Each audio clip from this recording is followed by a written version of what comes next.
देवतारी त्याला कोण मारी ही दृश्य आहेत बारामती तालुक्यातील सुपे येथील, जिथे एका महिलेनं मृत्यूला अक्षरशः हुलकावणी दिली।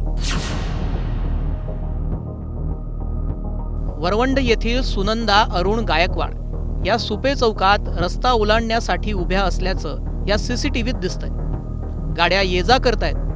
काही वेळानं मागून एक भला मोठा ट्रक येतो। काही कळ्याच्या आत अवघ्या काही सेकंदात सुनंदा गायकवाड या ट्रक खाली येतात। त्यांच्या हातात कदाचित हळद असावी, कारण त्या ट्रकच्या खाली आल्यावर पिवळा रंग उधळलेला दिसतो। ही दृश्य पाहून कुणालाही वाटेल या महिलेचा कदाचित मृत्यू झाला असावा, कारण इतक्या मोठ्या ट्रकच्या चाकाखाली आल्यावर काय होणार। सुनंदा यांच्या अंगावरून ट्रकचं पहिलं चाक गेलं। पहिलं चाक अंगावरून गेल्यानंतर ट्रक चालकानं ट्रक तिथे लगेच थांबवला। त्यानंतर तिथल्या आजूबाजूच्या लोकांना पण कदाचित वाटलं असावं ही महिला नसेल वाचली, पण तेव्हाच एक माणूस तिथे धावून जातो।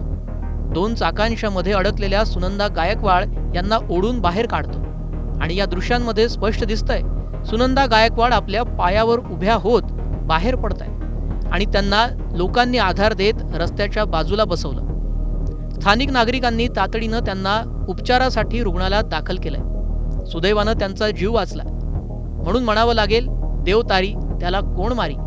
पण दरवेळी नशिबाची साथ मिळेलच याची काय खात्री। याच प्रश्नानं संतप्त झालेल्या ग्रामस्थांचा संयम अखेर संपला। अपघातानंतर नागरिक थेट रस्त्यावर उतरले। घटनास्थळीच रास्ता रोको आंदोलन करण्यात आलं। वाहतूक काही काळासाठी पूर्णपणे ठप्प झाली। आंदोलकांचा एकच सवाल होता, आणखी किती बळी गेल्यावर प्रशासन जागं होणार। स्थानिकांच्या म्हणण्यानुसार या चौकात वारंवार अपघात होतात। धोकादायक वळण, वेगवान वाहतूक आणि अपुऱ्या सुरक्षितता उपाययोजना यामुळे हा चौक अपघाताचा हॉटस्पॉट बनत चाललाय। उद्या पुन्हा कुणाचं कुटुंब उद्ध्वस्त होईल याची वाट पाहायची का, की या चौकावर कायमस्वरूपी उपाययोजना करायच्या, हा प्रश्न आता सुपे गावातील नागरिक विचारतायत। अपघातानंतर शोक व्यक्त करणं सोपं असतं, पण अपघात होण्यापूर्वी तो रोखणं हीच खरी प्रशासनाची जबाबदारी असते।